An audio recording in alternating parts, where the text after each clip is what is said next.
Pendant plus de 10 ans, que Nicolas Sarkozy, pendant plus de 10 ans, Nicolas Sarkozy a été accusé d'abord d'avoir trompé ses électeurs en se faisant financer illégalement par la Libye et d'autre part d'avoir été corrompu en favorisant les intérêts de la Libye au préjudice des intérêts de la France.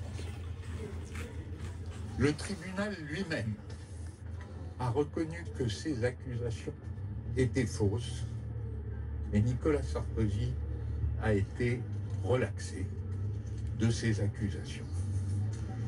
Et pourtant, au terme d'une acrobatie judiciaire, d'une construction intellectuelle, le tribunal, sans aucune preuve, a choisi Ça voilà, c'est l'avocat de Nicolas Sarkozy pour une association. Je vous rappelle, hein, si vous avez localisé l'enfant ou le suspect, appelez le 197.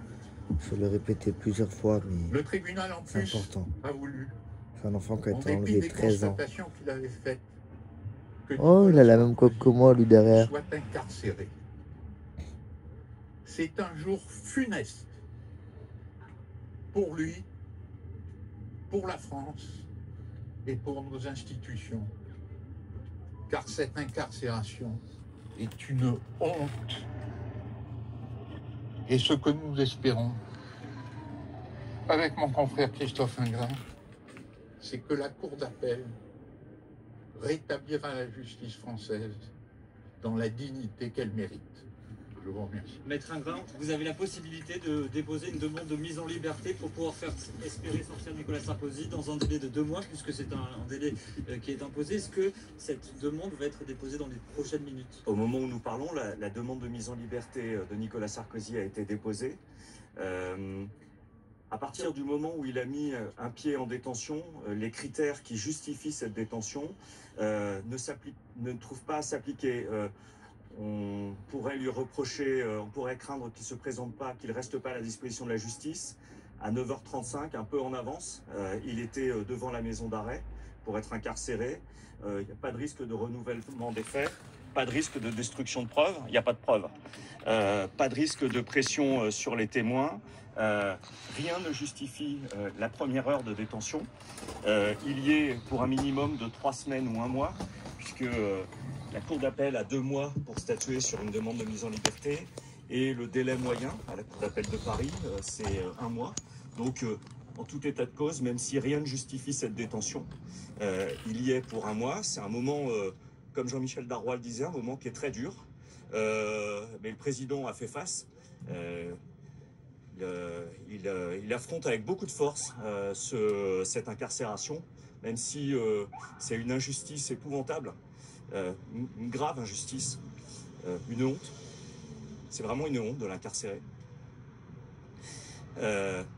En utilisant la méthode de l'exécution provisoire, vous savez qu'en droit français, rien ne permet de contester cette exécution provisoire. Il n'y a pas de moyen d'aller devant une juridiction d'appel sur l'exécution provisoire. Donc voilà la situation dans laquelle nous sommes. Il est rentré, il est donc maintenant incarcéré et notre tâche c'est de le faire sortir de détention le plus rapidement possible pour mettre un terme à cette situation, puisque je rappelle que en fait et en droit, Nicolas Sarkozy est innocent au moment où on parle, et en dépit de ça, il est incarcéré. Vous étiez avec lui à l'intérieur de la voiture, donc en direction de cette maison de la santé. Quels ont été ses derniers mots? Dans quel état d'esprit était l'ancien chef de l'État? Il fait face. Il se dérobe pas, il se plaint pas. Il n'a rien demandé, pas de traitement de faveur.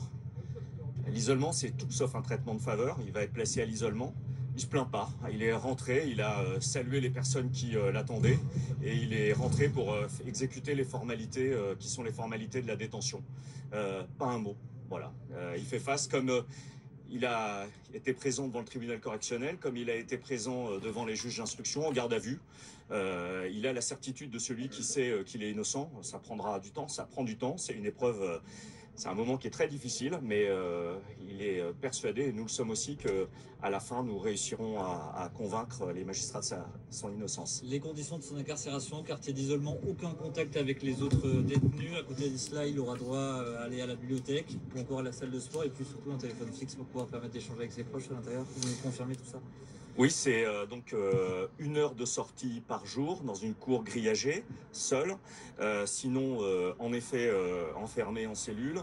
Pas de contact avec personne. 3 droits de visite par semaine de sa famille et ses avocats quand il le souhaite. Comment est-ce qu'il compte occuper son temps? L'écriture d'un livre, visiblement? Il écrira, en effet. Il écrira.